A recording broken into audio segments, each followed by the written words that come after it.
I'm John Bishop, and you're watching the Redmen TV. Aubrey, it's an early pre-season run out, but we won, which is a stage better than we got against Bromby. Yeah, it looked exactly like it was second pre-season game. We wasn't particularly exciting. The highlight of the first half was some fellow who wouldn't sit down, getting told to sit down repeatedly. It was a bit like that, wasn't it? But there's a few positives. I think obviously you look at the second half, you throw the kids in, they know each other better. Yeah. There's a lot of players in that first team who don't play naturally, even though they might be in the squad for a while, they don't play with each other every week. Whereas the second half team looks like the under-21 team or the reserve team, so they actually have a bit more movement and a bit more zip about them. But it was disappointing to see Sean go off. He was playing really well, and you want to see, like you said it, you want to see him, you want to see what we've bought, you want to see who exactly that is, what position he's going to play, because we've heard that he can play a number of positions. He didn't play the anchoring role, so you were thinking, that's quite interesting.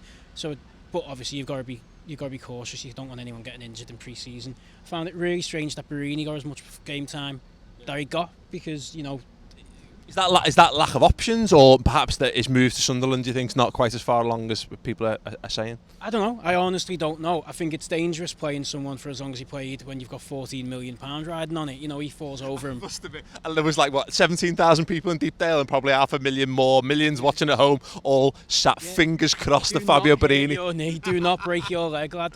And because again, so you're thinking and saying no options, but we have got kids. If it is just a fitness test, which it obviously was, obviously Aubrey came on for Sean, and he could have started in that role, or he could have started up front. But he looked all right.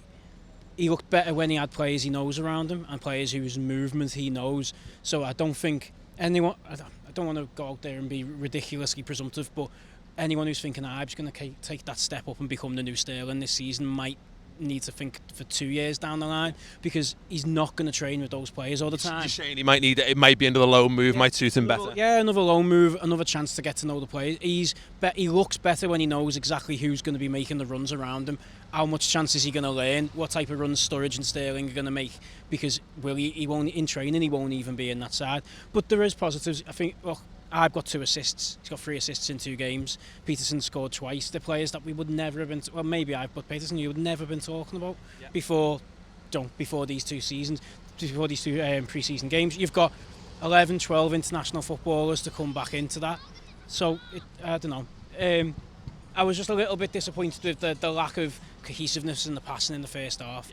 You want to see them playing, even at a really slow pace. You want to see them putting 4 or 5 passes together, which they struggle to do. But it's the second game against Preston, isn't it? Come on, let's not write our season off just yet. We haven't bought Bertrand. That's the but. Yet. This was recorded on Saturday afternoon. yeah. Monday night we bought Bertrand, and that's when I cry. So. Nice one, Aubrey. Thank you. Just left me hanging. Amazing. Aubrey, it's an early pre-season run out, but we won, which is a stage better than we got against Bromby. Yeah, it looked exactly like it was second pre-season game.